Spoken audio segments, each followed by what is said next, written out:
If you find yourself on this page, it's probably because you're thinking about buying one of these replacement batteries for your Andis Supra ZR2, guys. This is a cordless detachable blade. This is a replacement battery for it. This is a sponsored video. This was sent to me by the company. Let me show you how it's all packaged up, guys. This is what your battery looks like. This belongs to the Supra ZR. Let me show you the clipper. This is what the clipper looks like. Supra ZR2, guys. This is a replacement battery.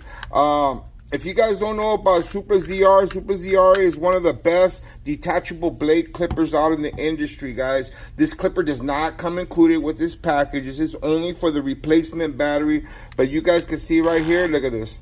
You're going to want to get one of these Supra ZR replacement batteries. Of course, it's not charged up right now, so I have to charge it all up, guys. But this is what it looks like when it comes out of the package. Let me pull it out so I can show it to you one more time.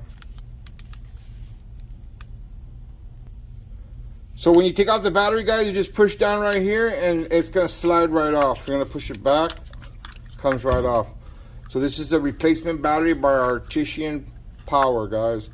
Highly recommend if you have one of these Supra ZRs 2s. Just remember, guys, clipper does not come included.